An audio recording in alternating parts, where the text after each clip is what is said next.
नमस्कार। शुरुआत करते हैं एक बड़ी और अच्छी खबर के साथ। सीएम योगी ने स्ट्रॉबेरी फेस्टिवल का शुभारंभ किया है। झांसी में हो रहा है स्ट्रॉबेरी फेस्टिवल। बुंदेलखंड के किसानों के लिए वरदान होगी स्ट्रॉबेरी की खेती, ये कहा है सीएम योगी आदित्यनाथ ने।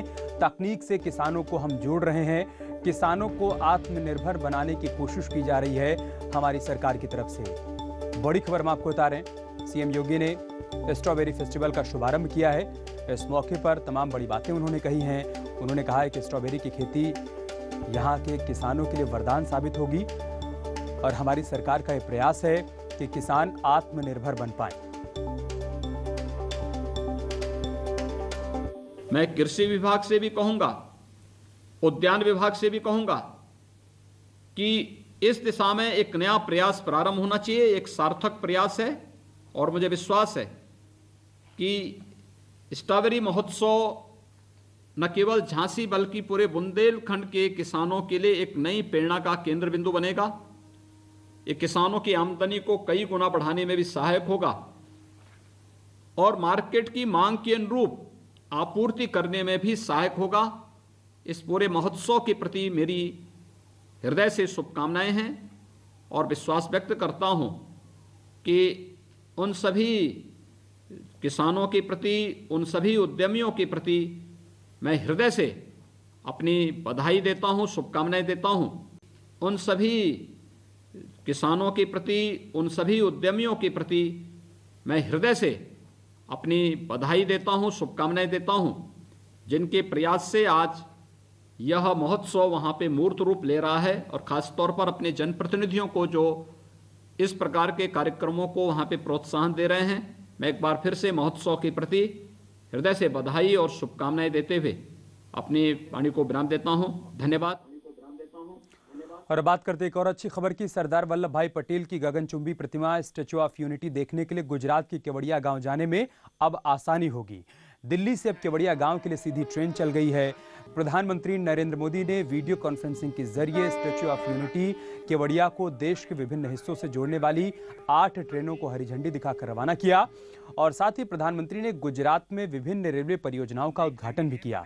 इस मौके पर पीएम मोदी ने कहा कि रेलवे के इतिहास में संभवतः पहली बार ऐसा हो रहा है जब एक साथ देश के अलग अलग कोने से एक ही जगह के लिए इतनी ट्रेनों को हरी झंडी दिखाई गई हो। केवड़िया जगह भी तो ऐसी है। इसकी पहचान देश को एक भारत श्रेष्ठ भारत का मंत्र देने वाले सरदार पटेल की दुनिया की सबसे ऊंची प्रतिमा से है। केवड़िया रेल कनेक्टिविटी से आदिवासी भाई बहनों का जीवन भी बदलने वाला है, ये भी कहा प्रधानमंत्री नरेंद्र मोदी ने। केवड़िया का देश की हर दिशा से सीधी रेल कनेक्टिविटी से जुड़ना पूरे देश के लिए एक अद्भुत क्षण है। हमें गर्व से भरने वाला पल है।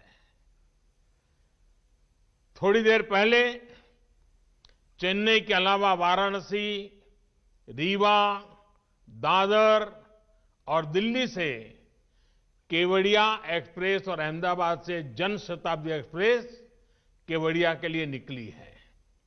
इसी तरह केवड़िया और प्रतापनगर के बीच भी मेमू सेवा शुरू हुई है। डभोई चांदोद रेल लाइन का चौड़ीकरण और चांदोद केवड़िया के बीच की नई रेल लाइन अब केवड़िया की विकास यात्रा में नया अध्याय लिखने जा रही है। और आज जब इस रेलवे के कार्यक्रम से मैं जुड़ा हूं तो कुछ पुरानी स्मृतियां भी ताजा हो रही है। बहुत कम लोगों को मालूम होगा कि बड़ौदा और डभोई के बीच में नैरोगेज रेलवे चलती थी। इस रेल कनेक्टिविटी का सबसे बड़ा लाभ स्टैच्यू ऑफ यूनिटी देखने आने वाले टूरिस्टों को तो मिलेगा ही। ये कनेक्टिविटी केवड़िया के आदिवासी भाई बहनों का जीवन भी बदलने जा रही है। ये कनेक्टिविटी सुविधा के साथ साथ रोजगार और स्वरोजगार के नए अवसर भी लेकर आएगी। ये रेल लाइन मां नर्मदा के तट पर बसे करनाली, पोईचा और गरुड़ेश्वर जैसे आस्था से जुड़े महत्वपूर्ण स्थानों को भी कनेक्ट करेगी। और ये बात सही है, ये पूरा क्षेत्र एक प्रकार से स्पिरिचुअल वाइब्रेशन से भरा हुआ क्षेत्र है और इस व्यवस्था के कारण जो आमतौर पर आध्यात्मिक गतिविधि के लिए यहां आते हैं उनके लिए तो बहुत ही एक प्रकार था, ये बहुत बड़ी भेंट सौगात है। सीएम योगी आदित्यनाथ ने भी गुजरात की केवड़िया के लिए चलाई गई 8 ट्रेनों पर ट्वीट किया। अपने ट्वीट में उन्होंने क्या कुछ लिखा है वो भी हम आपको बताते हैं। सीएम योगी ने अपने ट्वीट में लिखा है, आदरणीय प्रधानमंत्री श्री नरेंद्र मोदी जी द्वारा राष्ट्रीय एकता की प्रतीक स्टैच्यू ऑफ यूनिटी को वाराणसी समेत देश के विभिन्न क्षेत्रों से जोड़ने वाली 8 ट्रेनों का शुभारंभ किया गया है। ये ट्वीट किया है मुख्यमंत्री योगी आदित्यनाथ ने।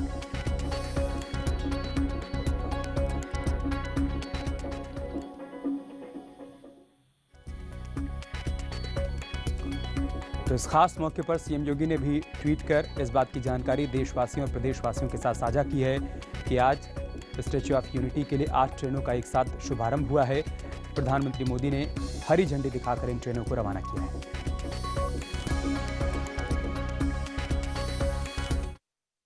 प्रयागराज से माफिया पर एक्शन लगातार जारी है। माफिया का अवैध अतिक्रमण गिराया जा रहा है और आगे भी ये कार्रवाई चलती रहेगी। हिस्ट्री शीटर अकबर का अवैध निर्माण तोड़ा जाएगा। आज गिराया जाएगा अकबर का अवैध निर्माण। बमरौली स्थित अवैध निर्माण पर आज कार्रवाई होनी है। माफिया अतीक के गिरोह का सदस्य है अकबर। राजूपाल हत्याकांड में आरोपी भी है अकबर। प्रयागराज में आज ये 46वीं कार्रवाई की जाएगी। अकबर के अवैध निर्माण को यहां पर ध्वस्त किया जाएगा। बड़ी खबर हम आपको प्रयागराज से बता रहे हैं, माफिया पर एक्शन जारी है और इसी कड़ी में आज बमरौली इलाके में अकबर के अवैध निर्माण को ध्वस्त किया जाएगा। और इसके साथ ही प्रयागराज में पीडीए की तरफ से की जा रही कार्रवाई का सिलसिला चलता रहेगा और आज ये 46वीं कार्रवाई यहां पर की जाएगी। और प्रयागराज से हमारे सहयोगी ज्योतिराव फुले इस वक्त हमारे साथ जुड़ चुके हैं। ज्योतिराव, क्या जानकारी इस कार्रवाई के बारे में?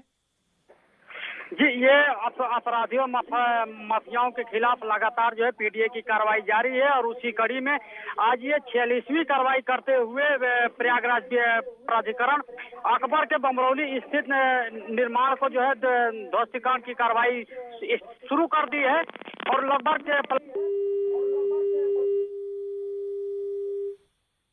बहुत शुक्रिया आपका हमारे साथ जुड़ने के लिए और जानकारी हम तक पहुंचाने के लिए। बमरौली इलाके की तस्वीरें हम आपको दिखा रहे हैं जहां पर अकबर, जो कि अतीक अहमद का बेहद करीबी है, उसके अवैध निर्माण को ध्वस्त किया जा रहा है प्रयागराज डेवलपमेंट अथॉरिटी की तरफ से।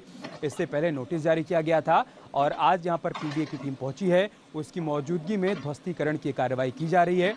यहाँ पर आपको ये भी बता दें कि कुल मिलाकर प्रयागराज डेवलपमेंट अथॉरिटी की तरफ से अब तक 46 कार्रवाई प्रयागराज में की जा चुकी है अवैध अतिक्रमण के खिलाफ और ज्यादातर लोग अतीक अहमद के बेहद करीबी हैं। इसी कड़ी में आज ये कार्रवाई यहाँ पर अंजाम दी जा रही है।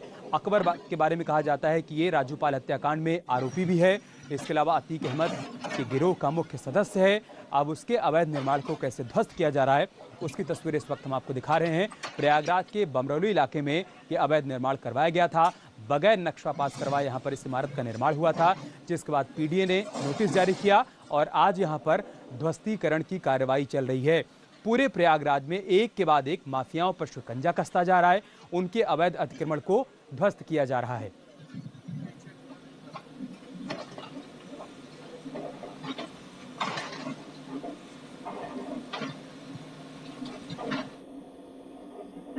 और बात करते एक और बड़ी खबर की। सैफ अली खान की वेब सीरीज तांडव को लेकर गदर मचा हुआ है। वेब सीरीज में देवी देवताओं के अपमान को लेकर यूपी में जगह जगह प्रदर्शन हो रहा है। मथुरा में लोगों ने विरोध में पुतला फूंका है और सरकार से इस वेब सीरीज को रोकने की मांग की है। साथ ही साधु संतों ने भी देवी देवताओं का अपमान करने पर नाराजगी जताई है।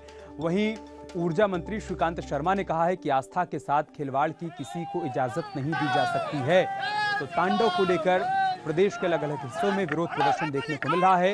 मथुरा की तस्वीरें हम आपको दिखा रहे हैं जहां पर लोगों ने तांडव वेब सीरीज का विरोध किया और विरोध स्वरूप पुतला भी फूंका है। साथ ही साथ आस्था के साथ खिलवाड़ बताया है। जिस तरीके के दृश्य तांडव में दिखाए गए हैं उसको लेकर साधु संतों में भी नाराजगी है।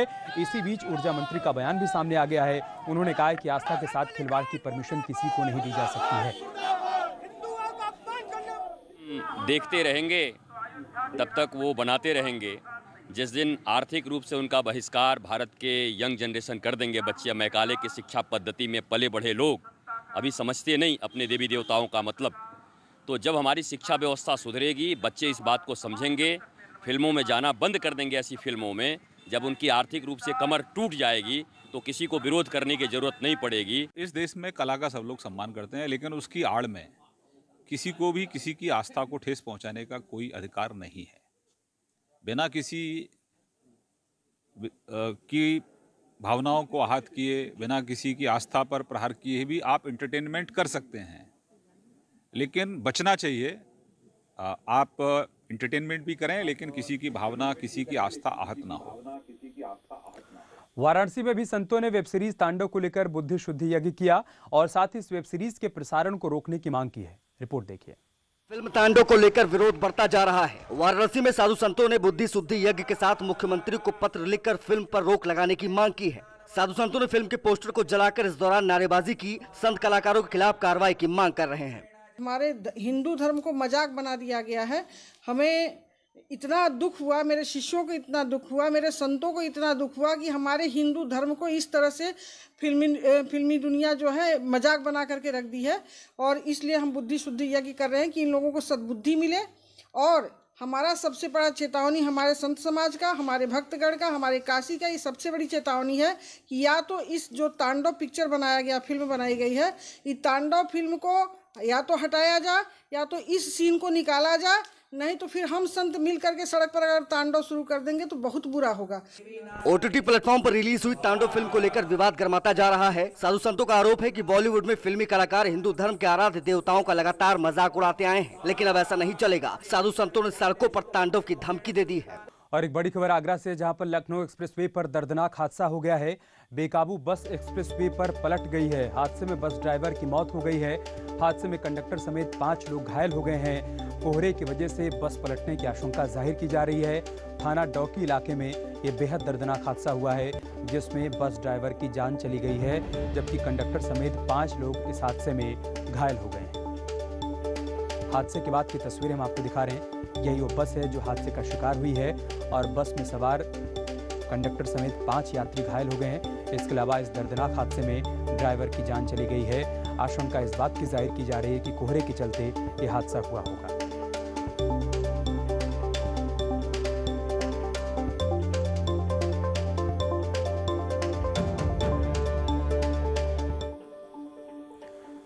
हमने आपको हमारे खास कार्यक्रम बायजूस यंग जीनियस में मिलवाया बायजूस यंग जीनियस लिडियन नादस्वरम से। आइए दिखाते हैं हमारे कार्यक्रम में आने के बाद कैसा रहा उनका अनुभव।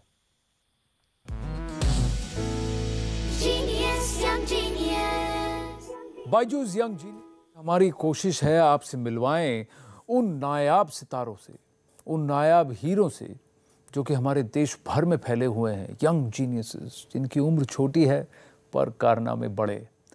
एक ऐसे ही यंग म्यूजिकल जीनियस से हम रूबरू हुए बायजूस यंग जीनियस में। उनका नाम है लिडियन नादस्वरम, जो अभी हमारे साथ जुड़ रहे हैं वापस। Lydian, hi, this is Anand here. How are you? Oh, hello, uncle. I'm fine, uncle. Thank you. How was the experience on Baijus Young Genius? Because I had a fantastic time watching you perform, talking to you. Did you enjoy yourself? Of course, I did enjoy myself, and it was an honor for me to be there. And I also played in a Steinway piano, so which is very rare to play in India. What stood out for me was your Jugalbandi, that impromptu, jamming with Shankar sir. Yeah, I also did with Shankar Mahadevan, uncle, which was a real bless for me. Great. And have you, how has the family back home reacted? How have your friends reacted? Yeah, they are also happy by watching me on the Baijus Young Genius show. And they're all feeling really happy. And they shared it and they spread the news. Thanks, Lydian. Thank you so much. Thank you.